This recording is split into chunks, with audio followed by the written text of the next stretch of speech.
నమస్తే, welcome to our channel. నేను ప్రియాంకర.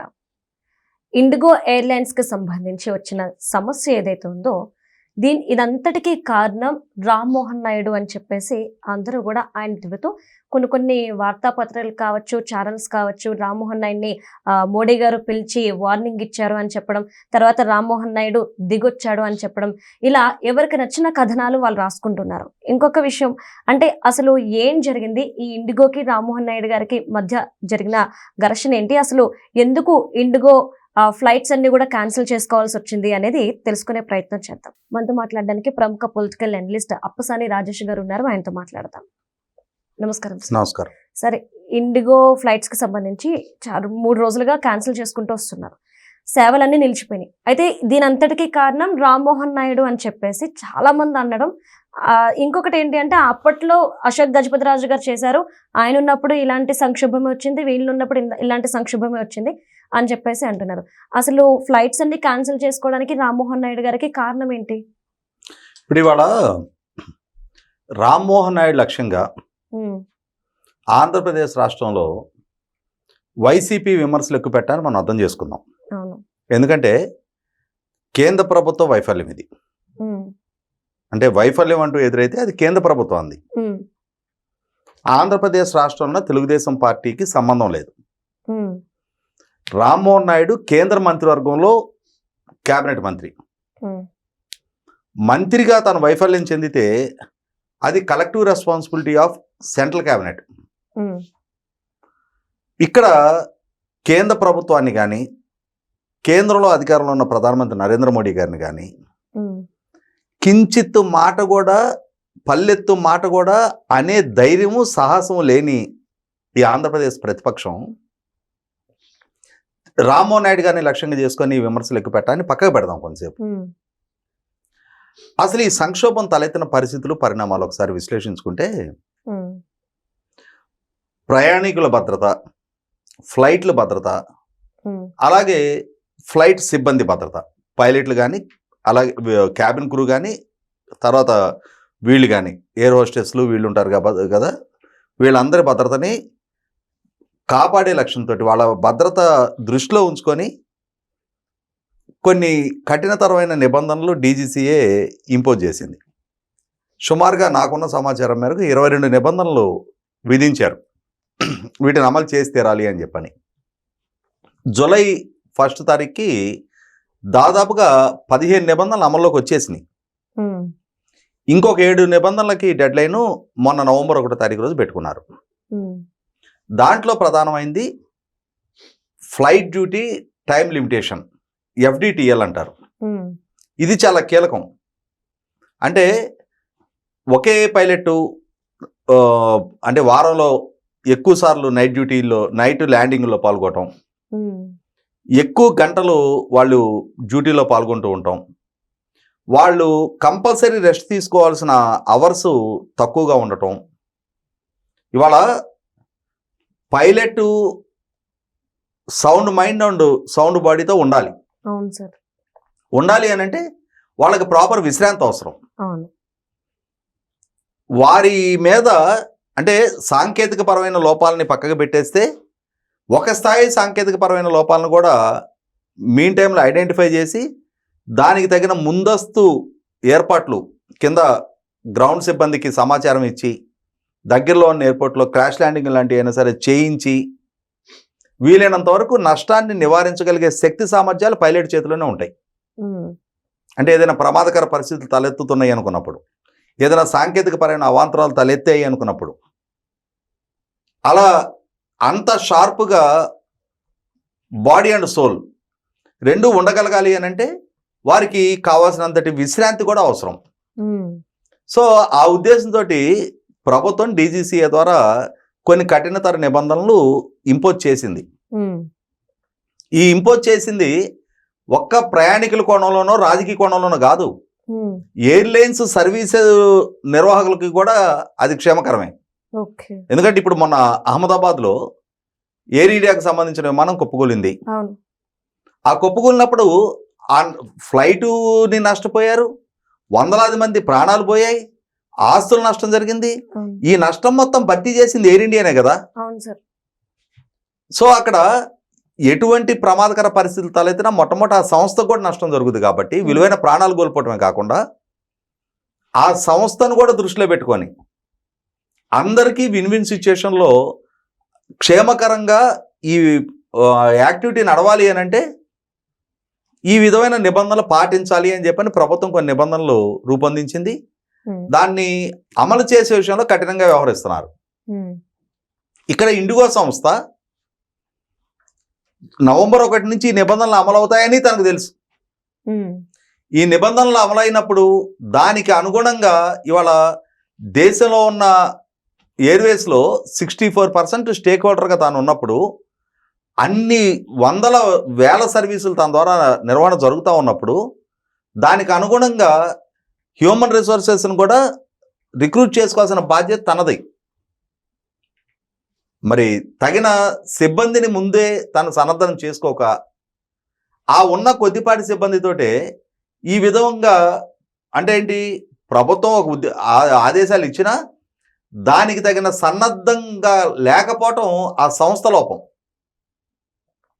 ఆ సంస్థ డిసెంబర్ 1వ తారీఖు రోజు జరిగిన మీటింగ్లో కూడా everything goes well, all is well, మేము సన్నద్ధంగానే ఉన్నాం, మా వైపు నుంచి ఎటువంటి ఇబ్బందికర పరిస్థితులు లేవని చెప్పారు ప్రభుత్వానికి.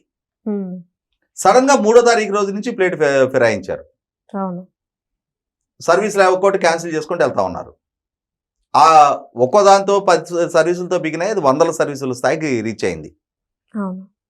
ఒక ఫ్లైట్ నుంచి మొదలైన ఇబ్బంది వందలాది ఫ్లైట్లతోటి లక్షలాది మంది ప్రయాణికులు ఇబ్బంది పడే పరిస్థితులు తలెత్తినాయి. దేశవ్యాప్తంగా అది ఒక సంచలనంగా మారింది.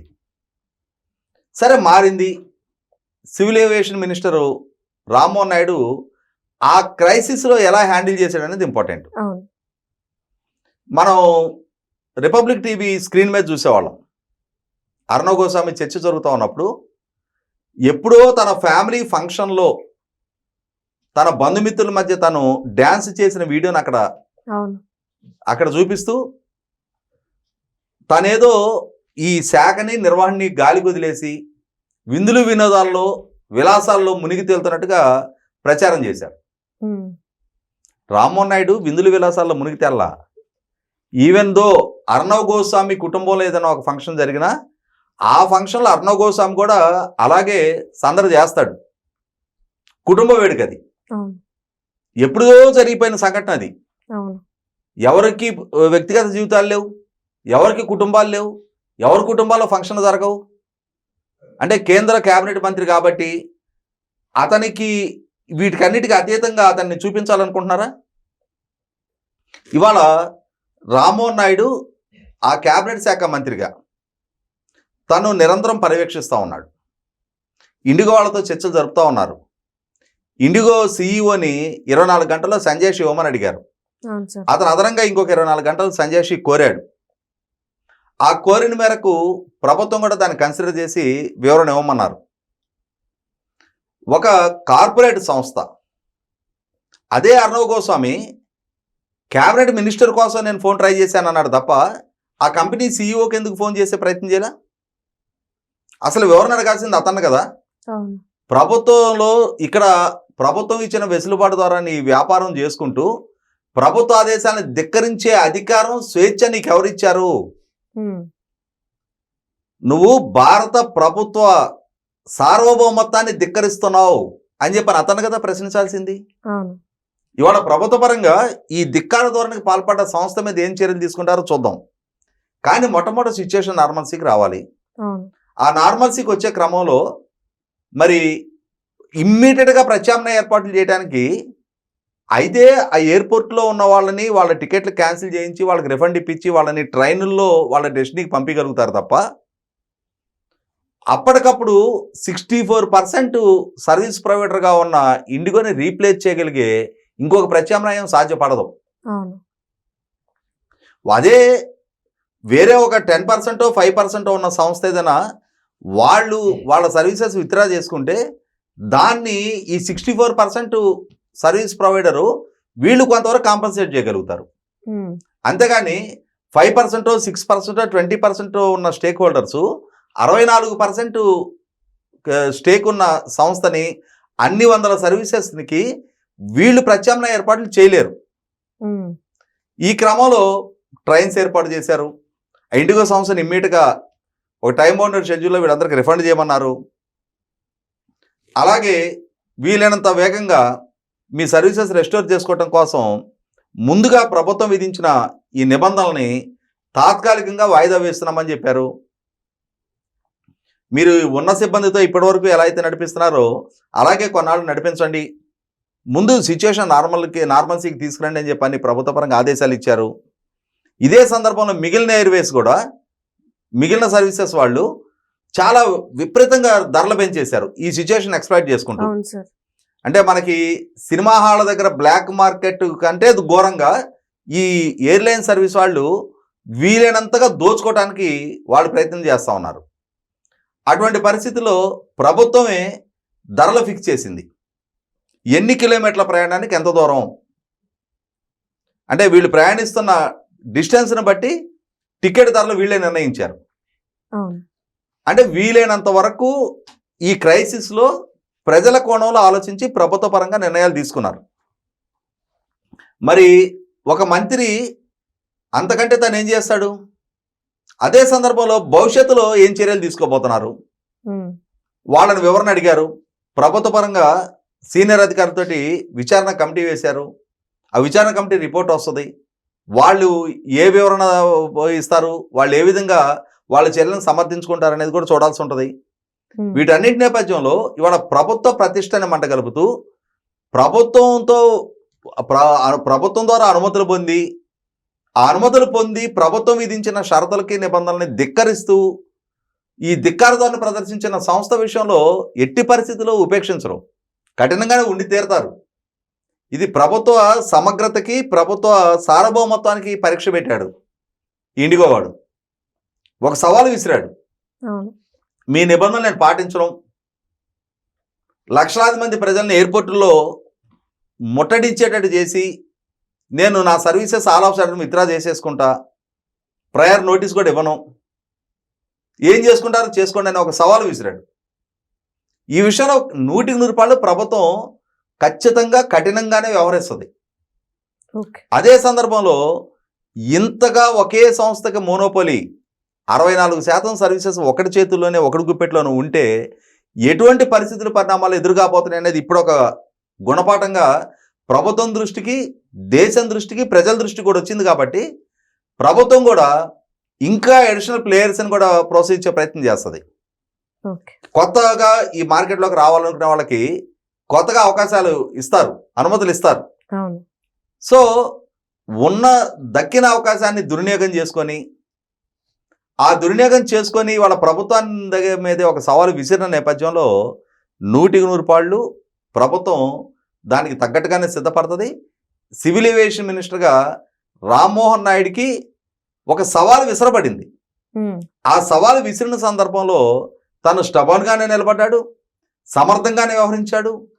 తను 2014-19లో ఫస్ట్ టైం పార్లమెంట్కి 27 సంవత్సరాల యువకుడిగా ఎన్నికైన రోజునే ఆ వయసులో నాడు విభజన చట్టం అంశాల ప్రాతిపదికగా ఎన్డీఏ కూటమి నుంచి తెలుగుదేశం పార్టీ బయటకు వచ్చిన రోజున ప్రధానమంత్రి గారి సమక్షంలో రాష్ట్ర సమస్యల గురించి చాలా బలంగా తన వాణి వినిపించాడు.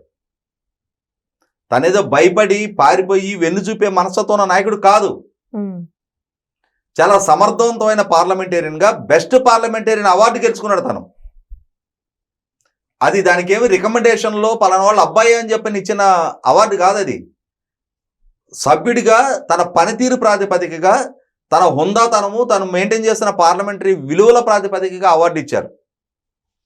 అటువంటి రామ్మోహన్ నాయుడిని ఇవాళ వైసీపీ లాంటి పార్టీ వాళ్ళేదో రాజకీయంగా విమర్శించి దీని ద్వారా మేమేదో తెలుగుదేశం మీద పైచే సాధించగలిగామని చెప్పని వాళ్ళు ఫీల్ అయితే అది వాళ్ళ అవగాహన రాహిత్యం, వాళ్ళ అజ్ఞానపు ప్రవర్తనకు నిదర్శనం. అది 100% రామ్మోహన్ నాయుడు ఎలా వ్యవహరించగలిగాడు అనేది నిన్న రాజ్యసభలో తను ఇచ్చిన సమాధానం స్పష్టం చేసింది. అలాగే ప్రధానమంత్రి గారు స్వయంగా రామ్మోహన్ నాయుడికి ఫోన్ చేసి విమర్శలు పట్టించుకోవాల్సిన నష్టం లేదు, నీ పనితీరు బాగుంది, రాజ్యసభలో నువ్వు ఈ సిచ్యువేషన్ని హ్యాండిల్ చేసిన విధానం బాగుంది అని చెప్పిన తీరు కూడా ఇవాళ పెద్దలకు తెలిసి ఏం జరిగింది అనేది. అది ఒక కంపెనీ చేసిన ధిక్కారమా, ప్రభుత్వ వైఫల్యమా, మంత్రి ఫెయిల్యూర్ అనేది. ఇక్కడ ప్రభుత్వానికే ఒక సవాల్ విసిరిన సంస్థని ప్రభుత్వం ఏ విధంగా హ్యాండిల్ చేయబోతుంది అనేది కాలం నిర్ణయిస్తుంది.